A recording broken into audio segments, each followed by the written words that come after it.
and get us started. So I want to thank you all very much for being here. I want to start with a very, very brief overview of how we are going to spend our time together today. So this is a graduate seminar on restorative justice. The topic of our class meeting this week is wrongful convictions, and particularly the case of the Wilmington 10. You will know that this comes from the Restorative Justice Collaborative at UNCW, and also involves our work locally with a national organization called Coming to the Table. So here, I just wanted to remind you that we're recording, and if you want to remain anonymous, you can change your screen name at your own discretion. So some background of the restorative justice work that we've been doing and the ideas of restorative justice comes largely from within criminology, that if crime is about injury, then justice should be about healing. And what we know in the field of wrongful convictions is that wrongful convictions are a byproduct of systemic failures of the criminal justice system. That trauma is created when people are wrongly convicted, and trauma is created not just for those people who are wrongly convicted, but also for their family members, their community members, and a variety of other people, including original crime victims. And some of us were talking about that a few minutes ago with the case of Ronald Cotton and Jennifer Thompson. We know that wrongful convictions have a huge impact on what happens to people's lives after they're exonerated and released. My own research from 2012 is the book Life After Death Row, Exoneree's Search for Community and Identity, which was written with Dr. Sandra Westervelt at UNC Greensboro and me. And then in 2015, Jennifer Thompson started the Healing Justice Project, which is a nonprofit organization aimed at providing restorative justice-based support, peer support, and policy reform work for people who've been directly harmed by wrongful conviction. So in wrongful convictions, we know that there have been almost 2,900 exonerations in the United States since 1989, which is what we refer to as system failures. And so the system failures that have specifically impacted the Wilmington 10 case include perjury and false accusation, and also include official misconduct. So in 61% of those 2,879 cases have been included with perjury or false accusation, and then 55% have included official misconduct. Official misconduct meaning police misconduct, prosecutorial misconduct, judicial misconduct. And there's also other types of errors that contribute to systematic failures of wrongful conviction, such as flawed eyewitness procedures, false confessions, and bad forensics. And we can have that conversation if you're interested. We also know that racism impacts wrongful convictions, and that innocent African-American people are 7 times more likely than innocent white people to be wrongly convicted. And these cases also are more likely to include official misconduct. This is what we call in the field of wrongful conviction research, the tip of the iceberg. So when you imagine that, and the best estimates are that somewhere between 1% and 5% of people currently incarcerated are wrongly convicted. And if you extrapolate from about 2.5 million people who are incarcerated in the United States right now, that's approximately between 25,000 and 125,000 more people who are locked up, who are not guilty of the crimes that they've been convicted of. So it's a very serious and widespread problem that has to be taken seriously.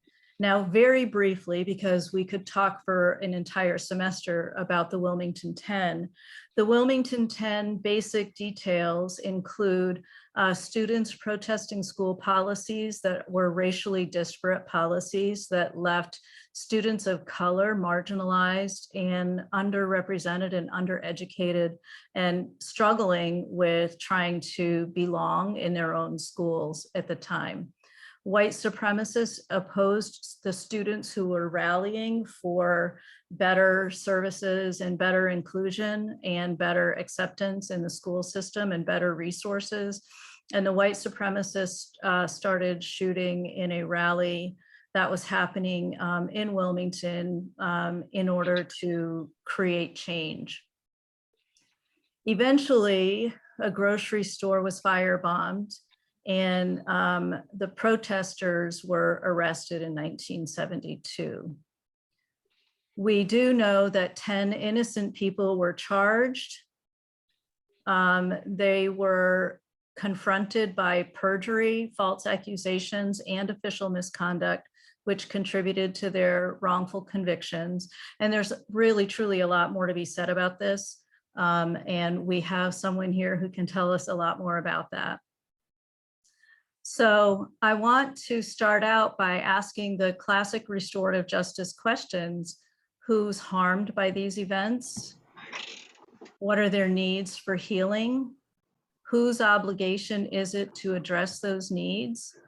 And what would repair or reparations look like for the Wilmington 10?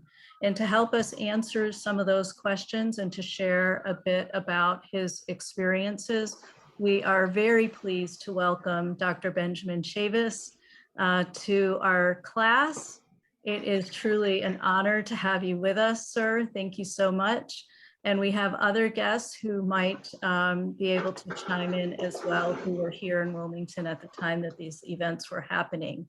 So I'm going to stop sharing my screen right now, and I'm going to ask us all to come back to perhaps gallery view and talk a little bit about your experience. And Dr. Chavis, you come from a long line of activists in your family who have been working toward racial justice and justice in general for many generations. And so you are really quite a hero in the state of North Carolina and in the United States for all of the great work that you've been able to do and for the just the determination and the grit that you have had. My undergraduate students have been reading the Tyson book, Blood Done Sign My Name.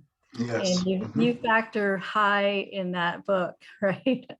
So yes. My hometown of Oxford, North Carolina. Yeah. Right. So you come from Oxford and you've been involved in racial justice advocacy for a long time. You've also been very effective at environmental advocacy, environmental justice advocacy as well. And so some of that might come up in our time together today. So I would like to invite you, Dr. Chavis, to tell us your story and to well, thank you. I'll try to be succinct. Okay. It's a long story. And again, my story, my personal story, is the story of my family, is the story of my people. It's the story of my ancestry. The Chavis family has been in Granville County, North Carolina, for over 250 years. My great-great-great-grandfather, the Reverend John Chavis, fought in the Revolutionary War in the 1700s and later became the first African-American to be ordained as a Presbyterian minister in the United States, also in North Carolina. And there's a park today in Raleigh, North Carolina, named after him, is John Chavis Park. But I know this is about, fast forward, 1898, in November of 1898 in Wilmington, North Carolina, and in February of 1972 in Wilmington, North Carolina. Think about just what happened in Washington, D.C. on January the 6th this year. It is relevant. Thank you for the introduction, but I was born in the movement, the civil rights movement. My parents were members of the NAACP. I joined the NAACP, that is the National Association for the Advancement of Colored People, when I was 12 years old. By the time I was 14, I was working on the staff of the Reverend Dr. Martin Luther King Jr. as a youth organizer. I said, well, how can, at 14, what are you doing?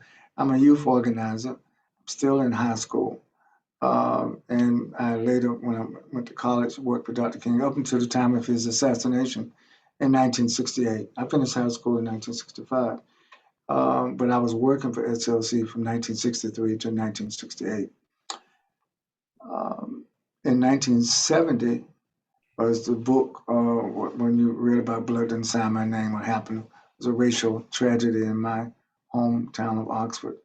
1 year later, my denomination, the United Church of Christ, sends me to Wilmington, North Carolina, to respond to school desegregation issues at Gregory Congregational United Church of Christ on Nunn Street in Wilmington. And that became sort of the epicenter of where the white supremacists attacked the church. Predominantly black congregation church, but had a young white pastor. Reverend Eugene Templeton and his wife were pastors. They were my fellow UCC clergy. And I was pleased for my denomination to send. I just want to say, by the time I went to Wilmington, I was 23 years old, but I was already a 12-year veteran of the Civil Rights Movement, even at 23. So I kind of knew what I was doing by the time I got to Wilmington, organizing nonviolent civil disobedient protests against the racism in the school. And it was a violent reaction by a white supremacist group that were even to the right of the Ku Klux Klan, if you can believe that. And the group was called the ROWP, the Rights of White People Organization. It was led by Leroy Gibson, who was from Jacksonville, North Carolina, former Marine. Keep in mind, the early 1970s is also during the height of the Vietnam War. So we have to put this in context. It's 3 years after Dr. King was killed. People are still arguing over school desegregation in 1971, even though the Supreme Court of the United States in 1954 said that separate and unequal schools were unconstitutional based on race. But so it took still 20 to 30 years to get serious about school desegregation. And of course, we were the targets of the white supremacist violence. We had a nonviolent civil rights movement in Wilmington. And what the prosecutorial misconduct, the judicial misconduct was, they arrested us basically for protesting, unjustly accused us of arson, accused us of assault on police officers. When the assaults were on us, not no one from the church assaulted anyone. I know this is a class, so I'm just going to give you the nutshell, then I can answer your question. So we were arrested, and the incident happened in 1971. We were arrested 1 year later in March of 1972. I actually moved to Wilmington. I decided to become a Wilmington resident because it was clear to me we needed to get people registered to vote. I started a youth church called the African Congregation of the Black Messiah. That was controversial in itself, having a red, black, and green church on Capitol Street in Wilmington. All the brothers and sisters wearing dashikis and playing African drums. That probably was a little intimidating to some of the people who held, particularly who held white supremacist viewpoints. So it was at that place in March of 1972 that I was actually arrested. And it actually was originally the Wilmington 16, but of the 16, 10 of us were actually brought to trial. Actually 2 trials in Wilmington, well, in Pender County and Burgaw, at the Pender County Courthouse. And we obviously we were innocent of the charges, but it was a case that you had to prove your innocence. We were presumed guilty. We were never presumed innocent. And that's why it took a decade of litigation to get the conviction overturned. We were sentenced in November of 1972 to 282 years. That's all 10 of our sentences. I had the longest sentence, 34-year sentence. There were 8 young African-American teenagers, 17, 18, 19 years old. Mrs. Ann Shepard, the 10th member of the Wilmington 10, was white. She was 29 years old. I was 23. So there were 9 blacks, 1 white, 10 of us. And Mrs. Shepard was one of the anti-poverty workers who supported, along with Reverend Templeton and his wife, there were whites that supported our struggle for school desegregation, our struggle for racial justice. And it would probably have been the Wilmington 13 or 11 with the Templetons, but they left town, so they were not arrested by the time 1972 happened. And of course, it took us 10 years to prove our innocence. We finally, in December of 1980, the Fourth Circuit U.S. Court of Appeals, the federal court, overturned the convictions of the Wilmington, citing three reasons. One, prosecutorial misconduct. In other words, the prosecutor knew we were innocent, but prosecuted us to satisfy the racial prejudices that were prevalent in Wilmington at that time. Number three reason why they overturned the case, because during the trial itself, there were deliberate unconstitutional errors made by the judge. For example, the state's witness was reading from a document to answer our defense counsel's question. So our defense counsel said, Your Honor, we would like to see the document that the state's witness is reading from. The judge denied that request. That was an error on the judge's part. So, you know, and the reason why he had to read it, because it was false testimony. You know, the prosecutor had to write out the testimony for the state's witness. That's and he got upset. The same state witness, his name was Alan Hall. He got upset at one point during the trial, and when my lawyer caught him in contradictions, the state's witness jumps off of the witness stand in the Pender County Courthouse and tries to attack my defense counsel. His name is James Ferguson. The jury was so frightened, they got up and ran out of the courtroom. The Pender County Sheriff's Deputies had to go hunt down the jury members to make them come back to sit in the jury box. So obviously, our lawyers said, well, Your Honor, we got to have a mistrial. You can't, this jury is frightened. The judge then says, no, we're not going to have a mistrial. Then the judge scolds my defense attorney for exciting the state's witness. That's the kind of climate and the kind of context that the jury of 10 whites and 2 blacks sentenced, well, found us guilty. The judge sentenced us to the time. The jury found us guilty of those 2 charges. And it was a difficult time, you know, quite frankly, because of my prior civil rights activity. I've been arrested before on minor charges, spent some nights in jail, but not a long time. But I've never faced a 34-year sentence before. And I really felt for my other co-defendants who were the first time ever arrested for anything. It was their first time joining the movement. And one of the things, as you talked about restorative justice, so it's just not what happened to 10 individuals. It's what happened to 10 families. It's what happened to the community. Gregory Church had to close for a while. The pastor and his wife left, never to return. They came back for some anniversaries, you know, 20 or 30 years later. But it was devastating. And of course, why was school desegregation so vital? Because these are young black students who are trying to get a good education. And one of those students was a very famous person that everybody knows, who later went on to the University of North Carolina, became a pretty good basketball player. His name was Michael Jordan. He was winning in junior high school in 1971 when we were first protesting. So I think that's sort of the case in a nutshell. But even after the case was overturned in 1980, it still took another 30 years for a governor of North Carolina to give us a pardon of innocence. And that was the first female governor, Governor Beverly Perdue, on her last day in office. In 2012, she issued, on December 31st, 2012, she issued a pardon of innocence to all of the members of the Wilmington 10.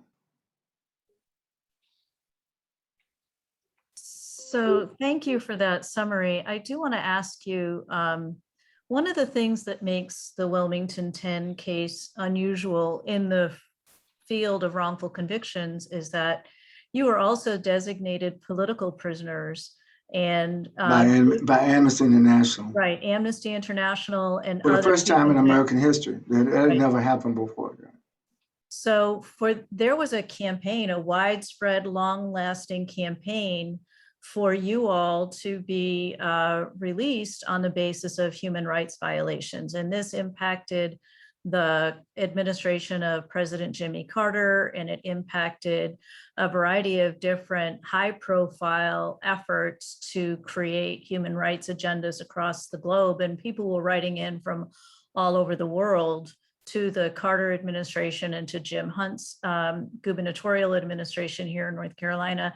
What was it like for you to be part of a group whose cause was being framed as a human rights violation around the world? Well, the truth is, Professor Cook, it was very helpful to us Mhm. to know that we were not languishing in prison unnoticed or forgotten about. In fact, there was a growing movement, first across the state of North Carolina, then across the United States, then a global movement. It was an international call celeb. So in 1978, when Amnesty International declared that the Wilmington 10 was the first official case of U.S. political prisoners, obviously there had been political prisoners before our case, but this is the first time Amnesty International, a very respected international body, they did extensive investigation for making their announcement about the Wilmington Chamber political prison. So it helped us, I think, emotionally. It certainly also helped some of our attorneys who were getting worn out. You know, litigating something for 10 years can wear you out. You know, our system of justice, it moves exceedingly slow. It does not move exceedingly fast, particularly when you're trying to reverse something that happened. You know, most people who are convicted very rarely have their convictions overturned, Mhm. and or live to see that their convictions are overturned. And then very rarely, on top of that rarity, is to have a state to officially say, we pardon you, give you a pardon of innocence, not just a pardon of sympathy, a pardon of innocence, which means the governor's office did an extensive research. And I would like to quote something that Governor Perdue said on the day that she signed those 10 documents. She said that the Wilmington 10 case was a case of raw racism. It was a case of raw racial injustice. Several years after that, I was in London on a talk show, and the commentator was called Hard Talk. And the commentator said, well, because I mentioned that Beverly Perdue was very courageous, the governor, in what she did, because she had a lot of threats also not to pardon the Wilmington 10. And I said, well, no, it was a courageous act. You have to understand the history of Wilmington, North Carolina. What happened in 1971 had an 1898 backdrop. There's only been one successful coup d'etat in America. They tried a coup d'etat on January the 6th here in the United States in 2021. But in November of 1898, there was a successful overthrow of an elected government in Wilmington by white supremacists. That had never happened before. It never happened again either. There's only been one violent overthrow of an elected government in American history. We all know that 100 years ago they burned down Tulsa, Oklahoma, but they burned down the section of the black community that was doing very well economically, but they were not the elected officials of Tulsa. That's the difference between Wilmington and what happened in Tulsa. So for Amnesty International to answer your question, to declare us as political prisoners after all of our struggles for freedom, justice, and equality was very empowering. It was very uplifting. And it made us understand that our perseverance, we had to keep pressing forward. Thank you so much. I'm going to ask Natalie, if you could go ahead and ask your questions. I think you had 2 questions. So my first question was, were you guys ever able to discuss your needs post-conviction and what your needs were when it came to repairing the harm caused? And if so, was there any attempt? Thank you. Well, first, when the Fourth Circuit U.S. Court of Appeals overturned our convictions, the Attorney General at that time announced, well, don't get too comfortable because the state has the right to re-prosecute you. So even after our conviction was overturned, we still had that cloud over our heads, not knowing if the state was going to re-prosecute. There was never any discussion about healing or restoring a sense of dignity after being unjustly accused. But 30 years later, when Governor Perdue issued the pardon of innocence, yes, then there were some discussions about will the state compensate the members of Wilmington for false arrests all those years. Unfortunately, several members of the Wilmington had already passed by that time, and there was some financial compensation for each member of the Wilmington who were alive. And we tried to say no, even the estates of those who had passed should also get something, but they never got anything. So I think the laws of what happens to the wrongful convicted need to be changed. There's not much in public policy of what happens. It depends on who's the governor at the time. There's a lot of discretion, administrative discretion. But I think that there should be some, while there are statutes very clearly codified to put people in prison, but there aren't many statutes codified. How do you restore people who have been wrongly convicted? Those policies are yet to be put in place. Thank you. Sarah, you had a question. Yeah. Hi. My Hello. question was, at any point in the process of your convictions being overturned, did any of the criminal justice officials apologize for your wrongful convictions? That's a very good question. No. In fact, what happened was when our conviction was overturned, the prosecutor in particular who was involved with unjustly prosecuting the Wilmington, he became very adamant that basically saying that the courts had made the wrong decision in overturning our convictions. And he was actually encouraging the state attorney general to re-prosecute. And even after the governor issued a pardon of innocence in 2012, the prosecutor called a press conference that same day to denounce the governor. So from the judge, from the prosecutor, from the local police officials, no, there was no, how can I say, there was no official or even unofficial apology or saying, oh, look, we're sorry that happened. We thought you guys were innocent, we thought you guys were guilty, and that's why we prosecuted. No, that didn't happen. I think the most repetitive statement that happened was from the governor herself, who, after extensive research, independent research by her investigators, concluded that we should, in fact, the governor said we should have never been arrested in the first place. But as far as the officials who were actually involved in the miscarriage of justice, no, there was no statement of reconciliation. So thank you for that response, and thank you for that question, Sarah. There's a couple of things I want to maybe bring back into the conversation. Okay. One is the nature of how racism played out in your case.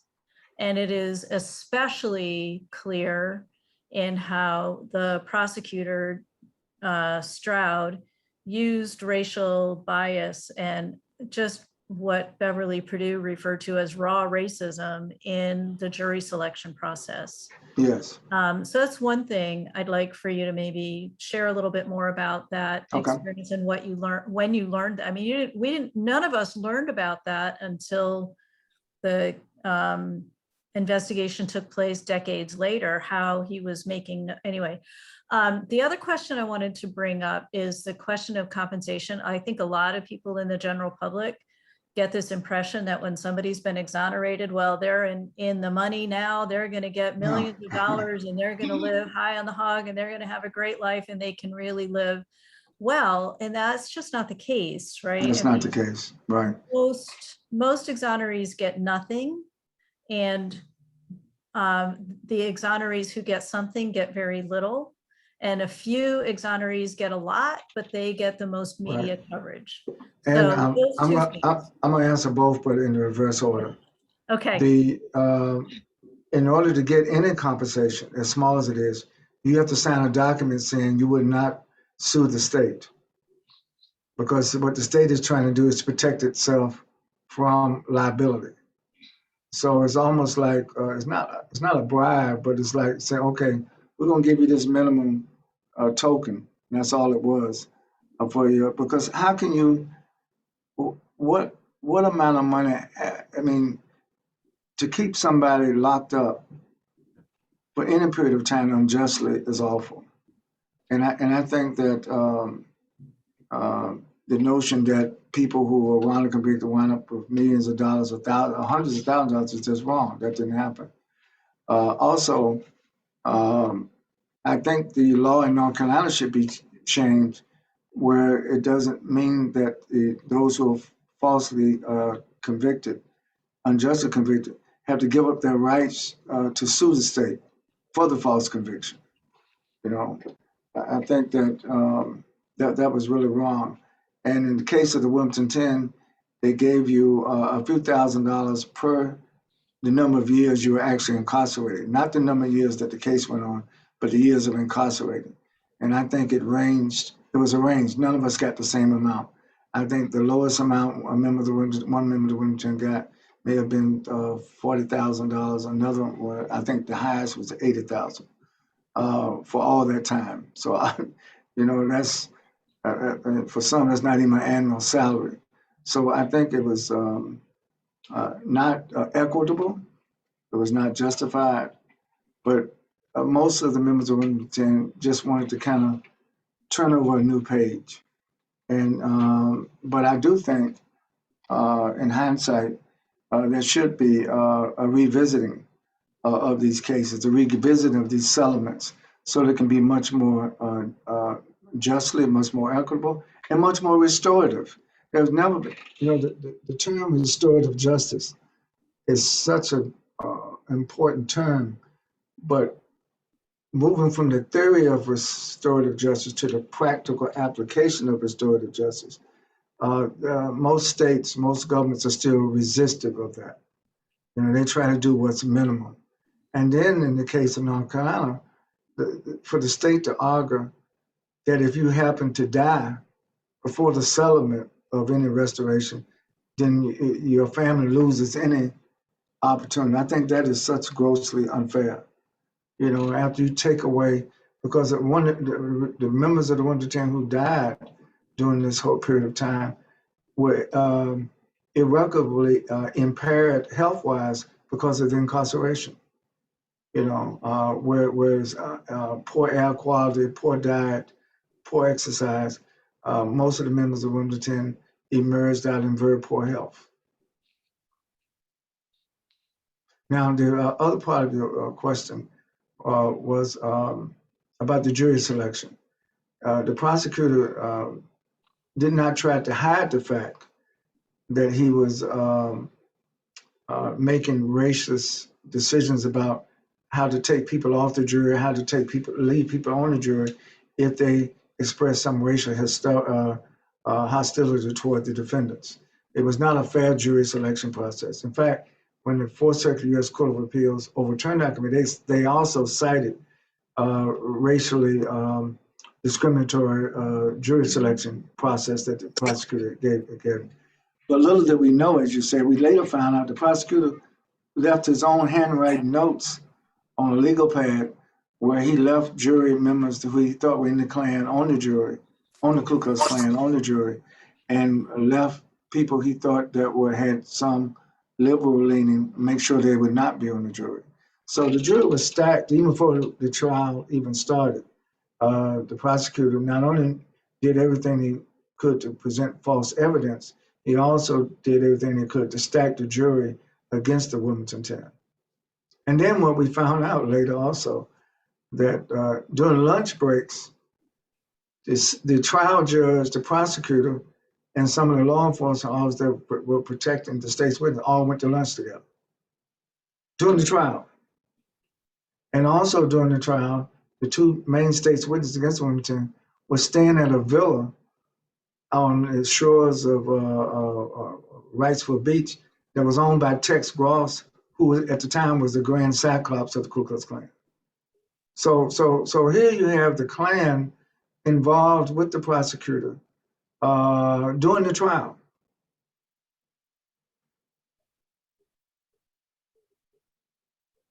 And of course, none of your claims for compensation can address the racial injustice of that.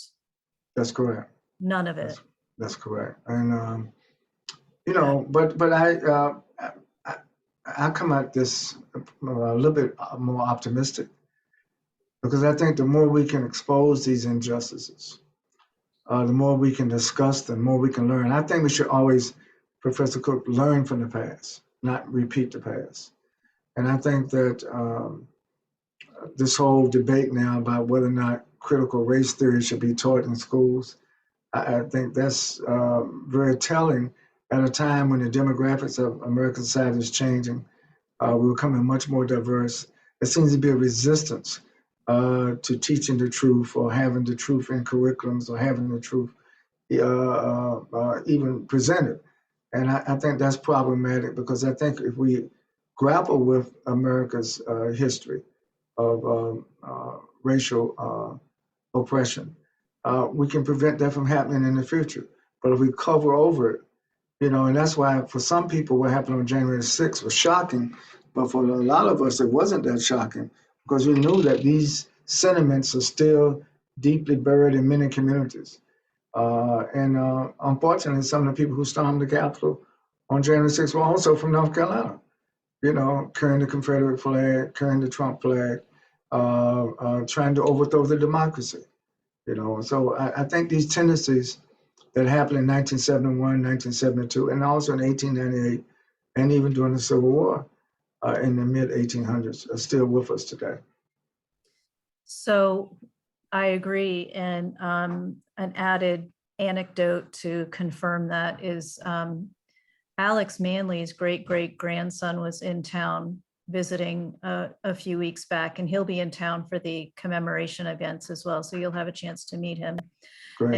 And when he and I were talking, he told me about his reaction to the January 6th insurrection.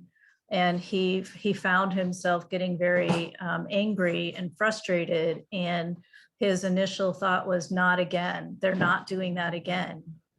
And it was a direct response to the fact that 1898 happened in Wilmington, and it was an insurrection as well. So the connections are real, and the Yes. connections are being seen. The history is repeating itself in important ways. I wanted to ask my student Hannah and also my student Christian to go ahead and ask their questions. Hannah, I know you had your hand raised a bit ago and I probably missed it, but Hannah, did you want to ask your question? I did not have my hand raised. Oh, somebody had their hand raised and I missed it then. So please let me know who that is. Send me a private chat.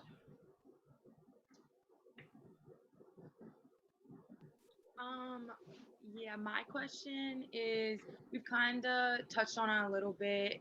You kind of answered it, but like with like reparations and things like that, like if the Wilmington 10 were still here, hypothetically, what do you think all of you guys would agree on would be a considerable, effective, and like, I'm trying to think of the perfect word, but it's something that y'all can build on in the future with your families and stuff like that, because this has affected like your future, your lives, your families, Right. affected everybody around you and stuff like that. So, and I know that no amount of money is going, so besides compensation and financial compensation like that, I know no amount of money is going to give back your time, because there's nothing sweeter than time and stuff like that. So I kind of wanted to see like what, hypothetically, if everybody was here, what would you think that everybody would agree on, and what can we do as a class to build on that as well? Right.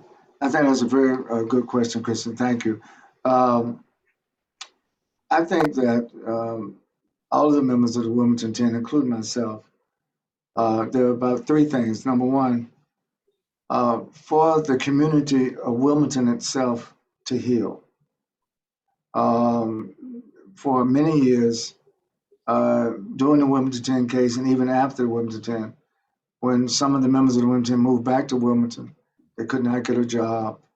They could not, even after the governor issued the pardon of innocence, members of the Wilmington had a hard time just living their lives. There wasn't any real forgiveness. or repentance is a better word, because when you're victimized by an injustice like this, you want to go back to an environment for your family and for yourself that's conducive. And what happened with the cases of the Wilmington 10, most of them ran into further hardship. You would think that after experiencing that, there would be some opening, some uplift, some opportunity given that wasn't given. So that's number one. Restorative justice, in my view, number one means that the community that you're from will welcome you back home, not only with open arms, but with supportive measures to make sure that you can have some type of gainful employment, some kind of livelihood, and sometime not to further have a downward spiral into poverty or downward spiral into a hopelessness. So that's number one. Number two, I do think some type of adequate financial support for the families of the Wilmington 10, not just for the individuals, for the families, because this has impacted many of those families. A number of our parents, our mothers, our fathers, our grandparents passed away in agony during those years of the Wilmington 10 and never got a chance to see justice.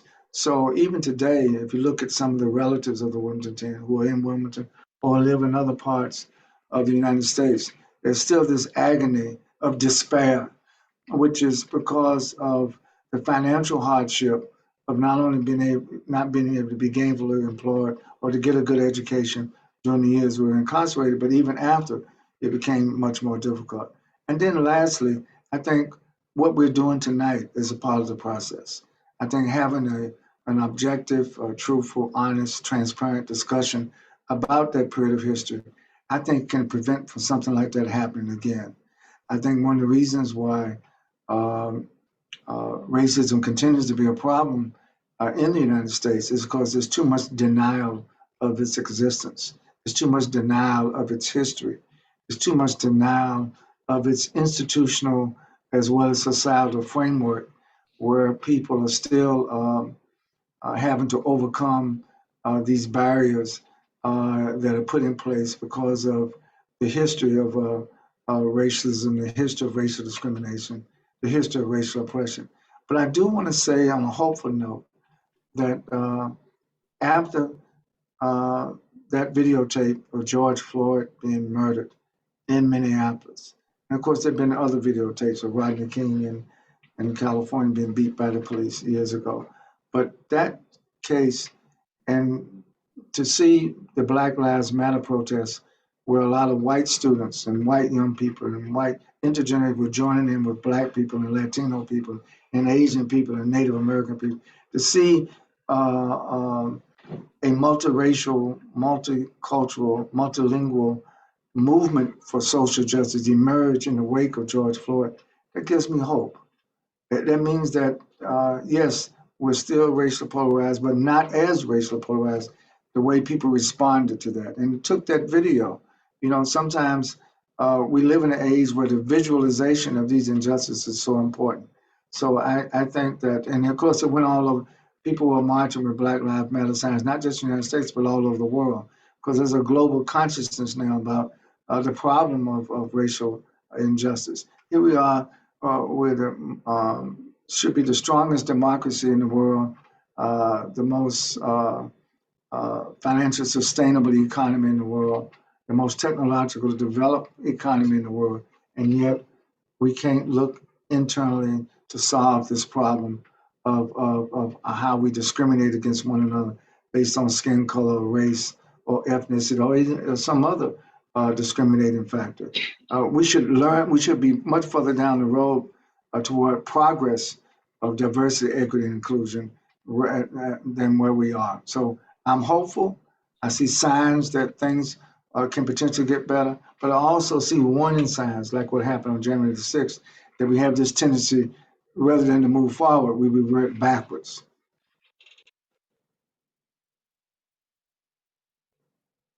Thank you. I'm going to ask Haley to ask her question next. Haley?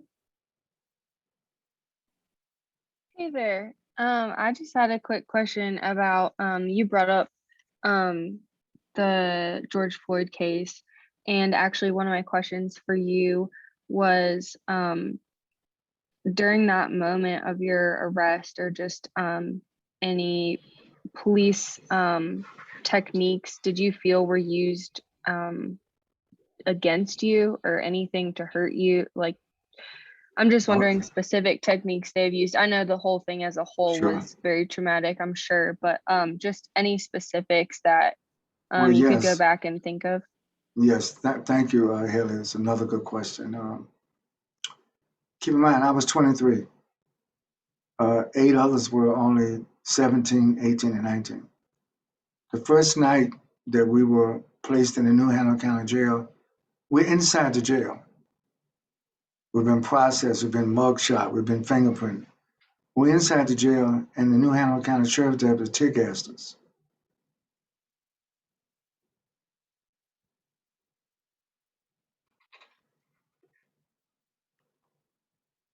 There was not much air to breathe. And we all had to, get down on the floor just to get air to keep from being suffocated by the tear gas. When we were transferred from the New Hanover County Jail to Central Prison, even before the trial, you have to understand, we were put in prison before even being convicted of anything. They said that the New Hanover County Jail wasn't safe for us. Well, it wasn't safe because of the brutality by the police officers towards us. We were not doing anything illegal inside the New Hanover County Jail in Wilmington. And on the way to the prison, they would always point shotguns at us. I remember the night I was arrested in Wilmington at the First African Congregational Church. I was put in the back of a squad car. These are Wilmington police officers, loaded a shotgun, clocked it, and the shotgun's normally in some stand. They took the shotgun out of the stand and leaned it on the back, pointed point blank at my face. And he was on the way to the jail. He was driving, and he said, "Well, got this nigga now." It was to frighten. It did frighten me. I would be less than honest and say I was not afraid. We all know now that during the 1960s and 1970s, there are a number of law enforcement people in local police departments and local sheriffs were themselves in the Ku Klux Klan at the same time. And so when you see all of these things happening, Haley, there were efforts to, I would say, break our spirit during the period of incarceration, during the period of imprisonment. We were never any how can I say, prisons that really treated you nice. A lot of our lives were threatened while we were in prison. They divided us up so that no more than 2 of us could be at the same prison at the same time.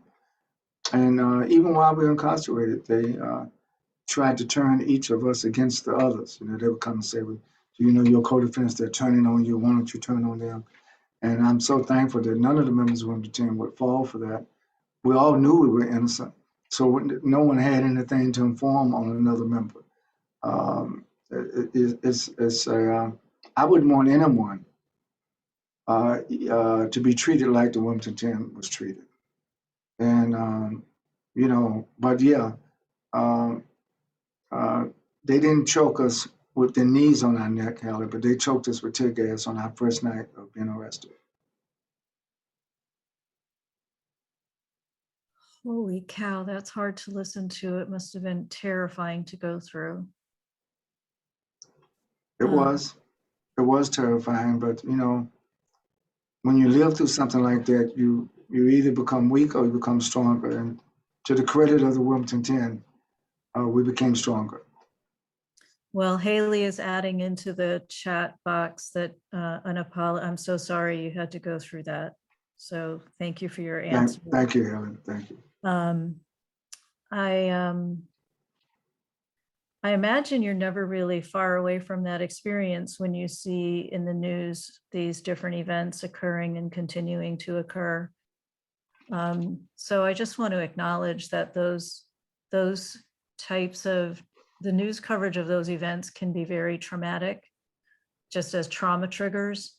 And so I know that they become hugely viral in terms of social media sharing and spreading the news around social media. But for those people who have endured these experiences, seeing them is traumatic in and of itself. It's re-traumatizing to see it shared over and over again, or even see it covered on the news. And so I have to say that given your years, your decades of advocacy and your decades of persistence, that there is a strength inside of you that cannot be suppressed.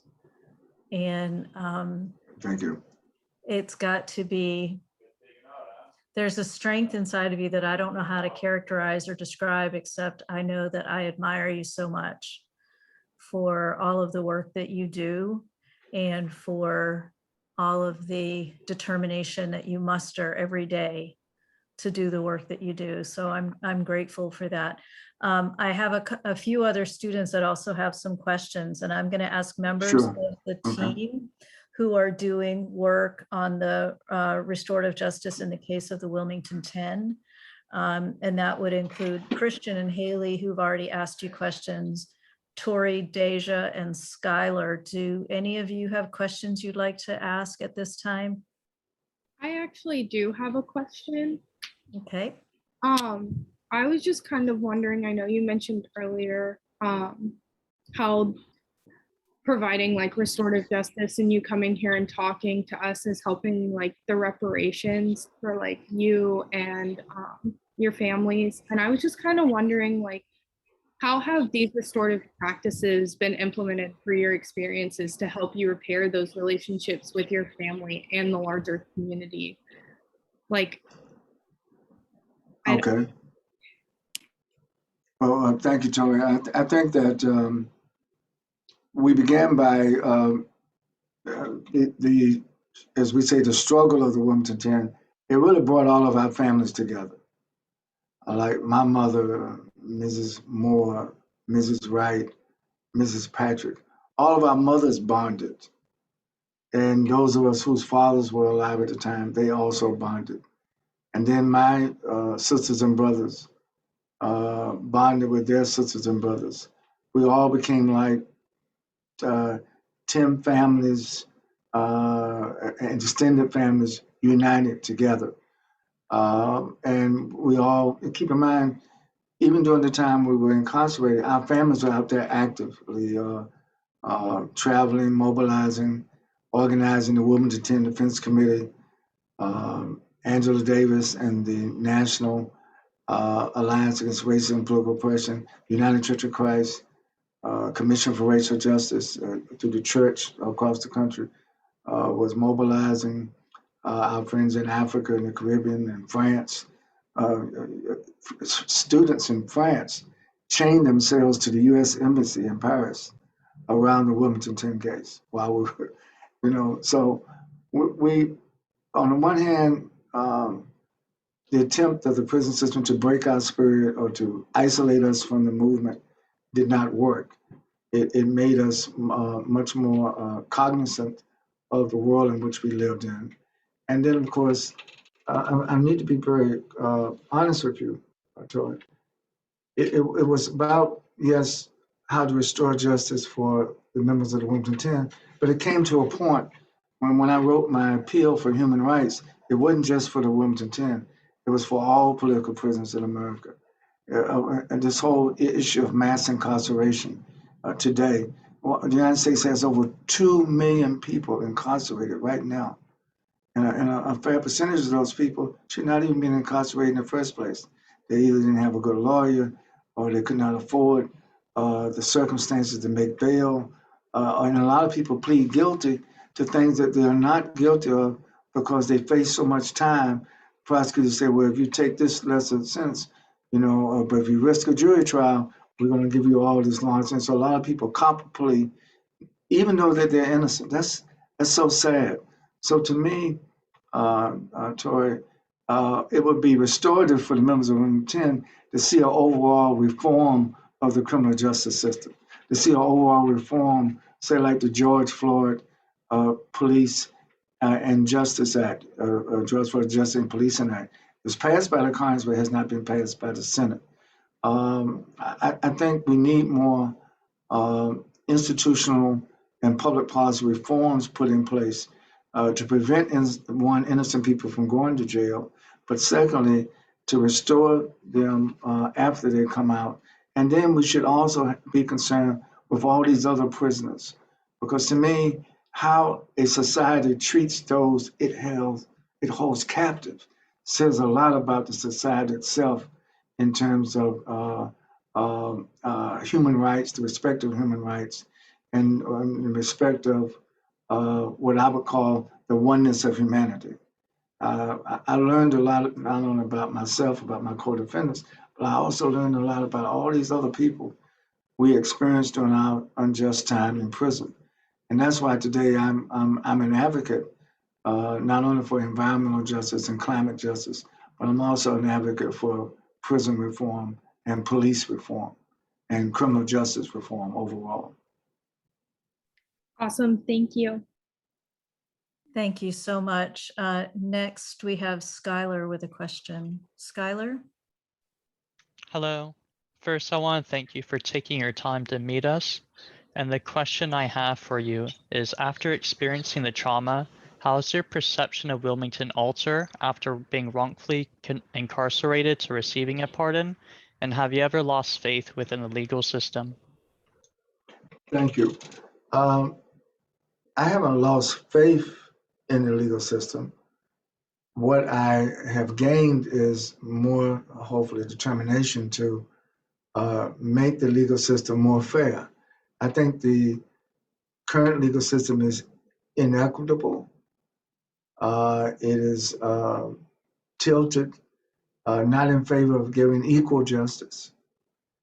It is tilted. If you're very rich, you get one form of justice. You get very poor, you get another form of justice. I would say a form of injustice. And I think that one of the strengths of a democracy is to treat everyone fairly and equitably. And I think we've come a long way. I'll be the first to say that we have made progress toward racial justice and social justice in America over the last 50 years. But we also have to admit that the progress that we've made thus far is not enough. We have to keep pushing. And that's why having classes at the graduate level like this class and what Professor Cook and your fellow students are doing is important, yes, for your education now, but it's also important for the future of our country.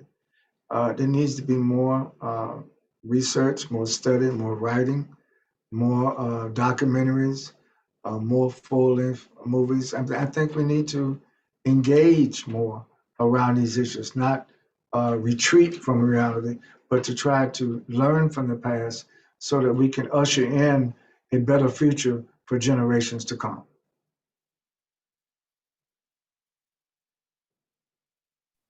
Thank you so much. Next, we have a question from Deja. Hi, yes. My question is, during the case, I know like sometimes we talk about it in restorative justice about like what we needed in that moment, or like what the person needed in that moment. So I wanted to ask you, during that time, what did you need? Like what resources did you need in that moment or felt like you may have needed during that time? Well, I think I needed at the initial time a breakout from the isolation. Most of us were put in maximum security cells where we were isolated. And it was in that case that I saw, horrible things I saw while I was in prison. an inmate inside of Central Prison, his name was John Catino, was burned alive because he was a leader among the African American inmates in the prison. He was someone threw a 5-gallon can of paint in his cell and set him on fire. And I could hear him screaming for his life. And they put us all out in the prison yard. And I decided that we needed to protest. So I led a protest against the injustice in prison while I was in prison. So one of the things I learned was that, you know, if you believe in freedom, justice, and equality, you just can't say that when it's convenient. There's something about not only inconvenient truth, but inconvenient activism, inconvenient leadership. And I think that one of the things I learned coming out of the prison experience was that while we pushed to get freedom and justice for the members of the Wilmington 10, we also pushed to get freedom and justice for all the other inmates who didn't have advocates, who didn't have family members that were coming to visit them. And so, and even today, I still work on a number of the Innocence Project and other projects that try to get people out of unjust situations. But overall, Deja, I think what I needed to answer your question was to get breakthroughs away from the isolation, because isolation is something that can lead to depression or alienation. And I think that even during COVID-19, let me bring this home, suicide rates are on the increase. Why? Because people are feeling isolated and alienated, even from their own family members sometimes. And I think that's unhealthy.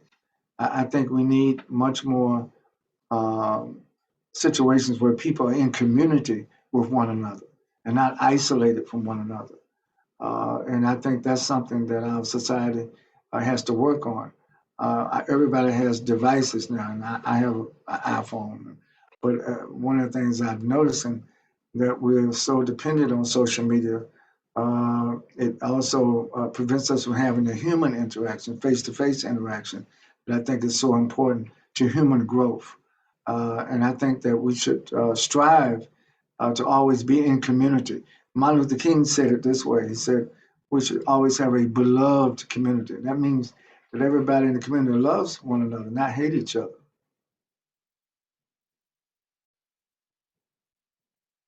Well, you are part of our beloved community. I'm really Thank grateful you. for that. Our next question is going to come from Haley.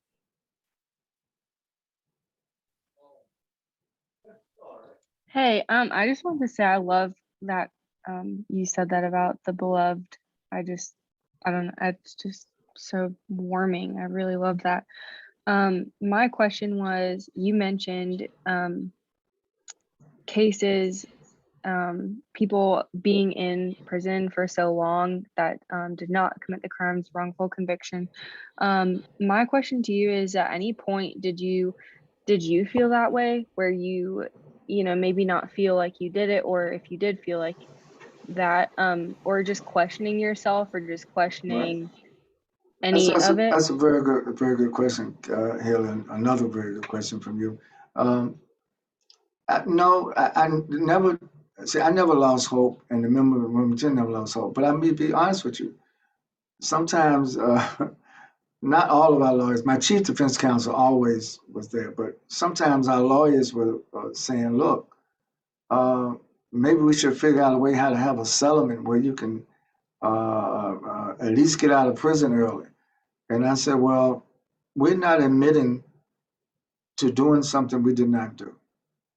I was going to serve the whole 34 years. I was never going to give in. As bad as I wanted to get out of prison, as bad as I needed to get back to my family.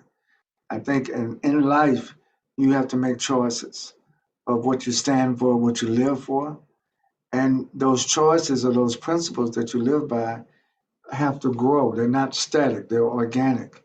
And so my career in civil rights, before the Wilmington 10, even after the Wilmington 10, I mean, I'm doing what I do today, Haley, as a result of what I've learned from those prior experiences. Even the negative things that happen in life, you can learn.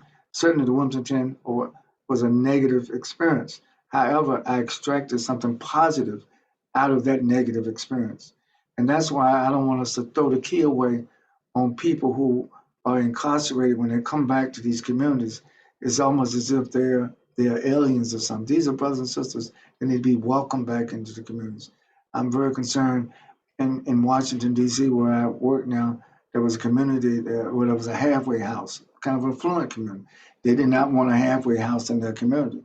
And I had to explain to them that you shouldn't stereotype people because of previous labels.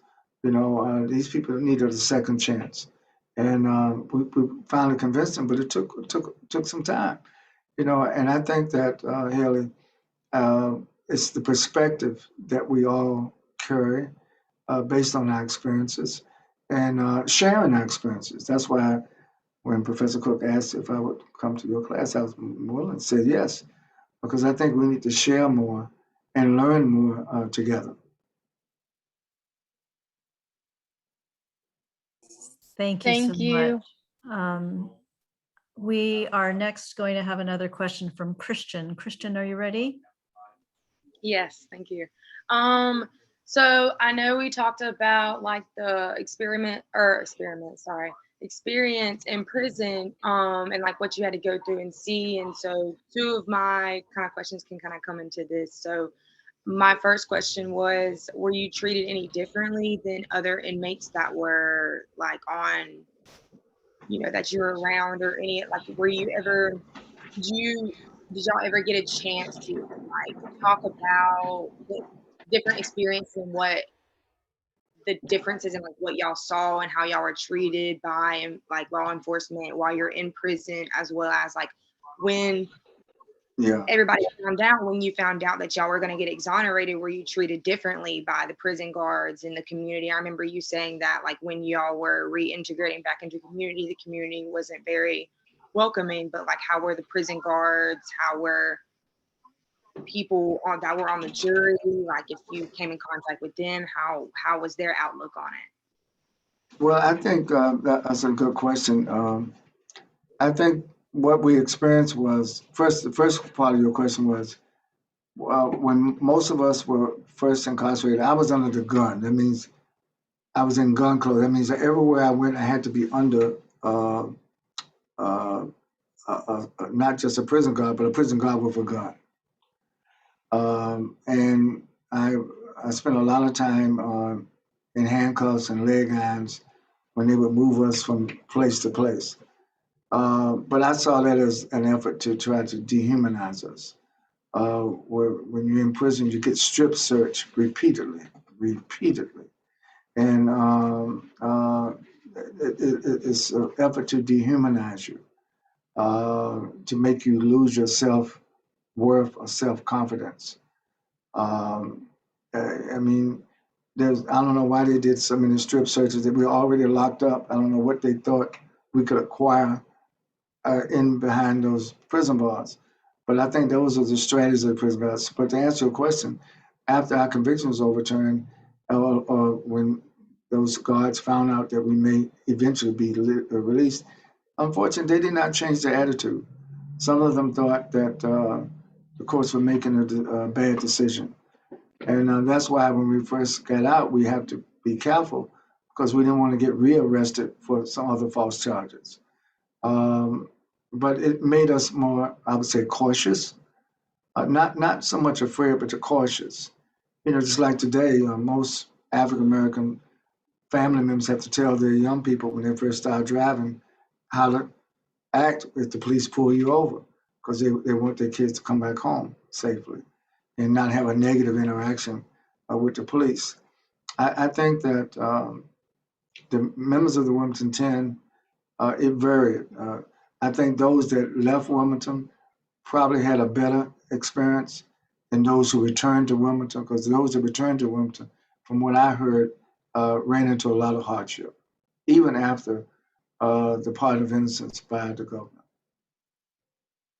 In other words, there was some bitterness, who felt, some felt that women tend to still be in prison, should never see the light of day, and that's very unfortunate. So thank you for that question, Christian, and for that answer, Dr. Chavis. I have another question that Sure. I wonder, I mean, if it's not too hard to answer for you, in terms of, the emotional trauma of it, but when you have been inside the prisons that we are teaching about, I'm a dorky academic, I teach classes on this all the time. Right. So, but you've had the lived experience, you've walked in those spaces without the capacity to get out of that on your own, right? I mean, you had to depend on other people to get you out of that, to advocate on your behalf. What are some of the things that need to be fixed in our society and in our legal systems for there to be equity, particularly racial equity? Yes, well, I'm gonna try to give you a short answer to a long question. I mentioned earlier the need for the criminal justice system in its totality to be reformed. I think part of the problem with saying, well, police just need better training. No, yes, that's true, but before you get to the training is who is recruited to be a police officer in the first place. I think our police officers ought to be representative of the communities in which they serve. I think there should be a resident requirement that police officers are residents of the communities in which they patrol. I think that would enhance the concept of community policing. I think we need much more diverse police forces, men, women, intergenerational, multiracial, multicultural, multilingual, because that's the society that we live in. Same thing in the correctional system. Most correctional officers are third, second, and third generation correctional officers. It's almost like in the fire department, they're second, third generation, they pass on. And during the time Professor Cook I was in, I was not only sort of a jailhouse chaplain to inmates, I was a jailhouse chaplain to prison guards too, who had all kind of hang-ups, traumas that they were coming, taking it out on the inmates. I had one superintendent one time in one prison.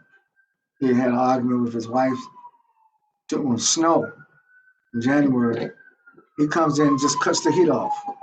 And so all the inmates in there freezing, and they're not going to say nothing because they're near finishing getting out. So I obviously I got the heat cut back on because I challenged the superintendent. But the thing is, a lot of times inmates suffer and sometimes don't protest the injustice because they're taught early on, you just have to accept whatever happens to you in here. And if you're a good inmate, you will get out. But if you raise any questions, you're going to get labeled, you're going to get more charges, and you're never going to get out of here.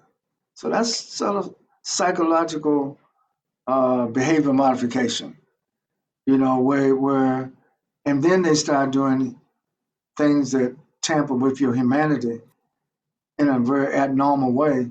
And then if you try to check that, then you have to suffer the consequences. I guess because I was a veteran of the civil rights movement before going in, I kind of took some of my civil rights nuance into prison with me. And that's why I was able to, file suits while I was in. For example, when I first went, they wouldn't allow you to wear an afro. Well, I had an afro. And a lot of it, because at that time in the late 60s, early 70s, the way you wore your hair was a cultural statement as well as a social statement. And we wore that suit. But, getting contact visits. When I first went in, no one could get a contact visit.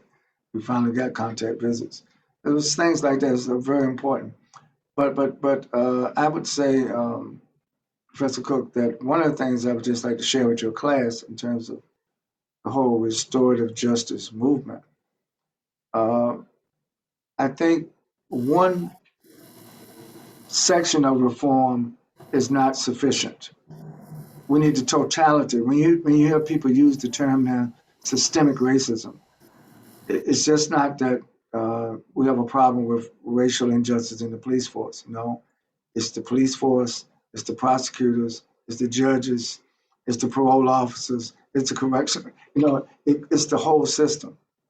And if you try to reform just one aspect, that would be insufficient in terms of delivering the kind of equity and the kind of better treatment that is desired. So I think that when you think through some of these public policies, not just at the federal level, but also at the state level, I find it very interesting that here we are in 2021, state legislators passing all kind of public policies to try to keep people from voting, to try to keep people from engaging in climate justice or environmental justice matters. It's almost as if there's an erosion of courage to be fair or to seek justice. And there's almost a reward if you join the ranks of those who are trying to repress things. But I think that I'm the eternal optimist. I think that the pendulum of history is swinging in the right direction. Yeah, I wish it would move a little faster, but I think it's swinging in the right direction. The fact that you have a course like this, 25 years ago, that would have been unthinkable. But now, I think in the academy, there's a freedom to address these kind of, and a responsible action to address these kind of subject matters, and that gives me hope. Wow, thank you so much. One more student, and then two of my faculty colleagues also have questions. So we're going to go to Erica, and then Dr. Rochford, and then Professor Boyd. So Erica? Hi, Dr. Chavis. Thank you so much for coming tonight. Thank you. I grew up in Wilmington, and there's a lot of undercurrents that I was unaware of even growing up here. And I kind of just want to know what you think about the current climate in Wilmington and some of the issues about schools rezoning. And I know we've recently had like a change in some of, I think it was like the police commissioner recently, and some different aspects like that, like in Wilmington and the political climate here, kind of what your thoughts are on that. And then the second part of the question is, sometimes as you were just saying, we kind of, you kind of feel like there's so much that it's hard to make a change or make a difference. What would you think as advice to some of us trying to make a change in areas would be maybe the best way to have an impact, considering that, economy and money of, some of the organizations and things have a lot to do with how things get done in areas. And just kind of your thoughts on that. Well, thank you. In terms of Wilmington, I think Wilmington and New Hanover County have made progress. In spite of some of the prevailing and lingering problems of racism in Wilmington. I think sometime in the near future, they're probably going to take down some of the statues in Wilmington also. It'll probably be the last place in the state to do it, but it will happen. I think Wilmington needs to revisit 1898. I think it's still a shadow over the city. And in fact, I'm going to be in Wilmington in November to highlight the anniversary of 1898. But in answer to the second part of your question, I think that all of us, me included, we should find ways to work together I think collective struggle, collective movement building, collective expression, a viewpoint that is much more inclusive. I think it's very important today. I think, to use a term from the past, I think a silent majority, I don't believe in a silent moral majority. I think silence feeds immorality.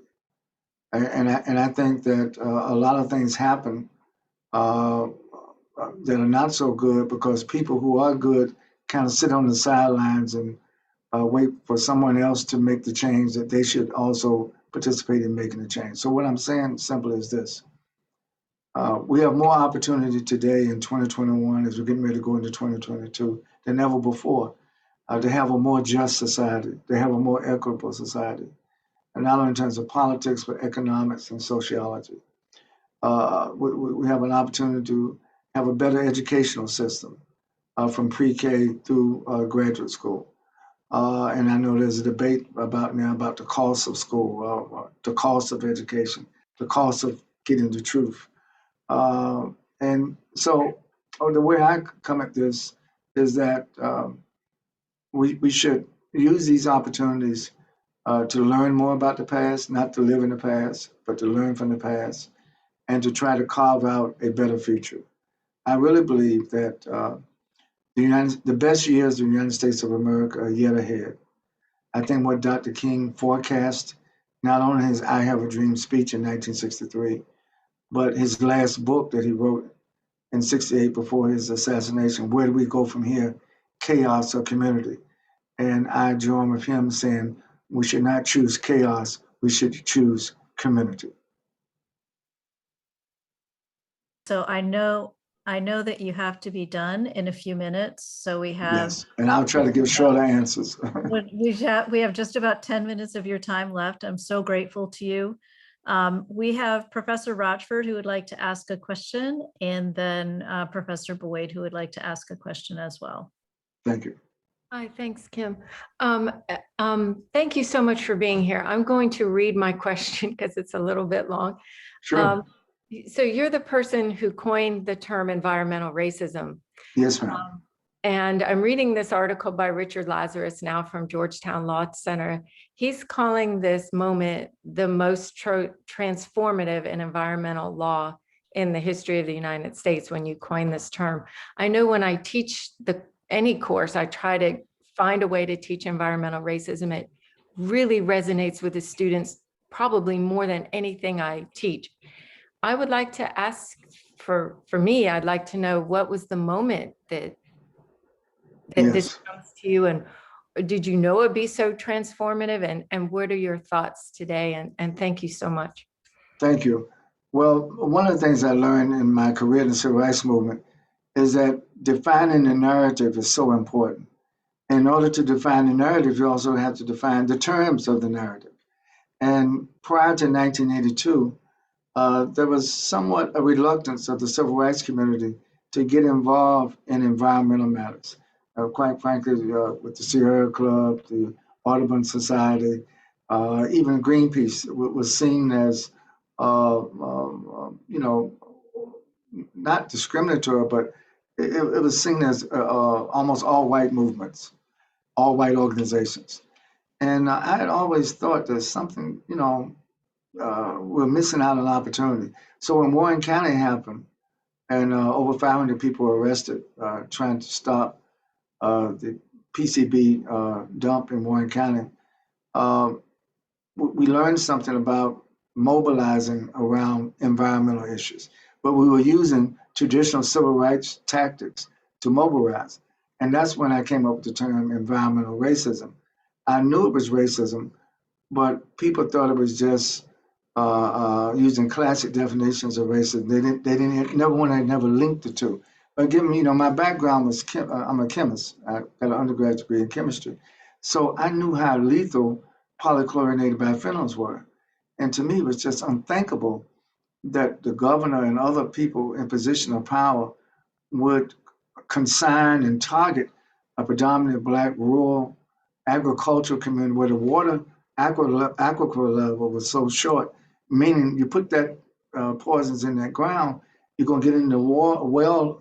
Most people in that community didn't have public water; they get it from wells, and wells come from the aquifer level. So I knew it was going to have devastating on the community.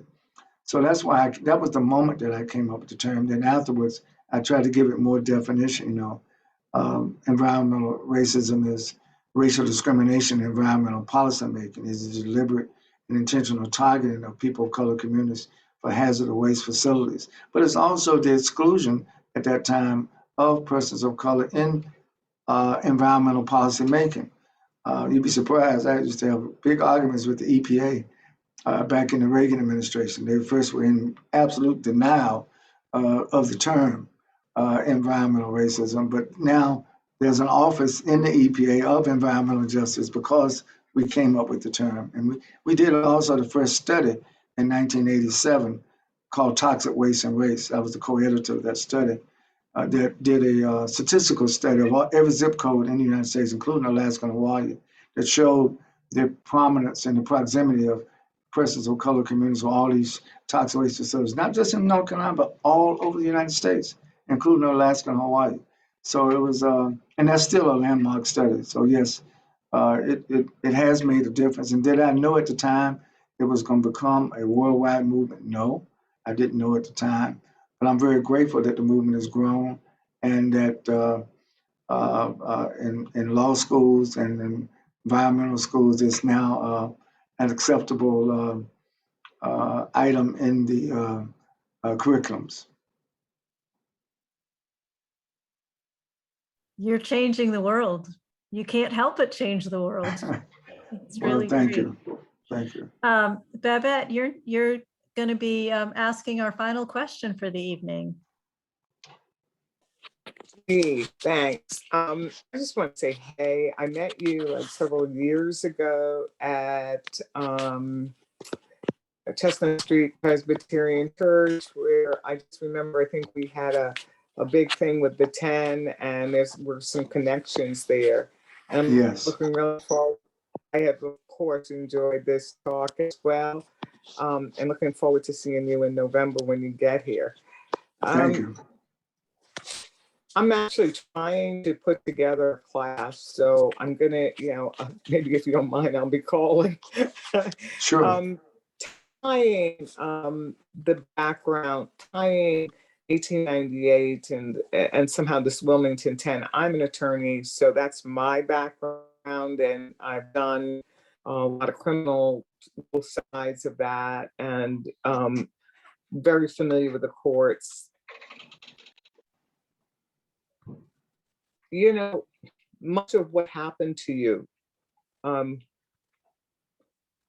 it is systemic. It can only happen in a system that somehow misses out the importance of that this is not justice, which is allegedly what it was supposed to be. Have you had thoughts on what types of directions suggestions you might do to try to address the problems in the correctional facility with the prosecutor? We know that there's rules against them selecting by race, but no, they do it still. Getting defense attorneys, what thoughts do you have? Yes, thank you. It's a very good question. It's good to see you again. Just briefly, I believe that we need best practices that shows making. I mentioned about residential requirements for police officers that serve communities.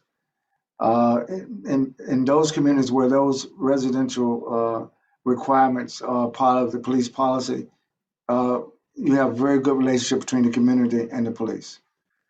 In terms of prosecutorial, I think that after the Brady decision, even the Supreme Court rulings on prosecutorial misconduct, as you cited, still leave a lot of space for mischief. And I think that most, what is a district attorney, a prosecutor, how people become a prosecutor. And normally they also become also the judges. So there's a pecking order, as you know, in the judicial system. And so when you not only have the good old boy system at the police ranks, you have the good old boy system in the prosecutor, you have the good old boy system in the judges. And usually even when they have public defenders, if you're not careful, some of the public defenders also get caught up in the good old boy system. So I think there should be a systemic, to use your term, reform, not just a Band-Aid reform. And I think over the last 12 months, we've done some sessions with some of the leading African Americans who are law enforcement executives. And it's interesting that in a lot of the major cities today, the police chiefs are Black women.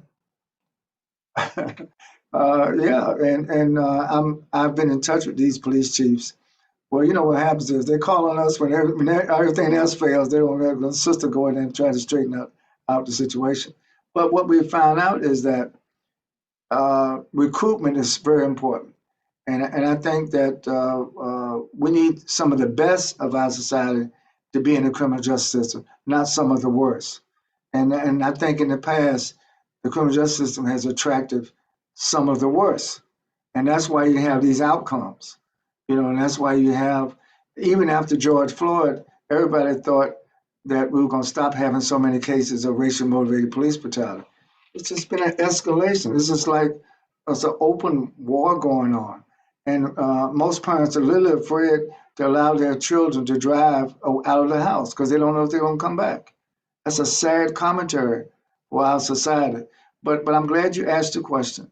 I do believe that we should find those places that have best practice examples. And then those best practice examples need to be replicated at police departments, judges. Also, I think that the decriminalization, I think some people now that a lot of people in jail still for marijuana. Those people need to have those records expunged, need to be have those records clear, because people who have been criminalized because of addiction. To me, addiction is a health problem, not a criminal justice problem. And so I think we have to change some of those things. We have used all of the time you have been able to carve out for us, and we are all so very grateful to you and so very inspired by your strength and your 50 years of survival as a member of the Wilmington 10 and your 60 some years of activism and advocacy, and the generations of advocates that came in your family before you and the generations of your family that will come after you.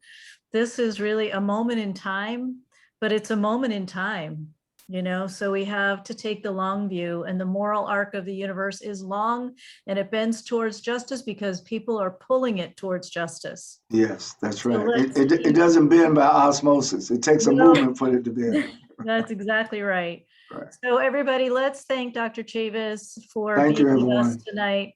I'm so grateful to you, and students in the class, stick around. We're not done yet. All right. I look forward hopefully to seeing you when I get to Wilmington. November 10th, Dr. Chavis will be physically here in Wilmington, and we will have a wonderful commemoration of the 1898 events. Absolutely. So thank you so much. Thank you. We God look bless forward everybody. to Thank seeing you. Thank Bye-bye. you. Thank you. Thank you.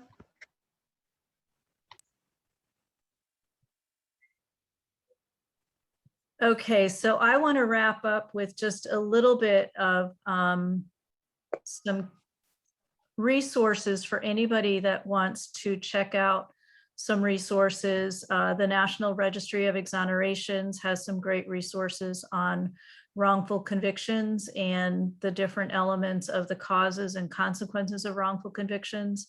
The nonprofit organization, the Healing Justice Project, provides restorative justice practices and restorative justice peer support for people who've been harmed by wrongful convictions. You can find them online at healingjusticeproject.org. I'm president of the board of directors. There's also specifically an exonerees resource list that's available on their website, and some resource lists for victims as well, and policy reform initiatives. A book by Wayne Moore, another member of the Wilmington 10. His memoir is called Triumphant Warrior, which I would encourage you to read.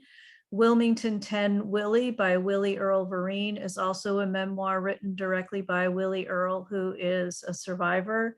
And then the Wilmington 10 by Ken Jenkin is a book about the Wilmington 10 and its impact on social movements. So go ahead and explore those resources for anybody who is interested in learning more about the Wilmington 10. I am going to now stop the recording.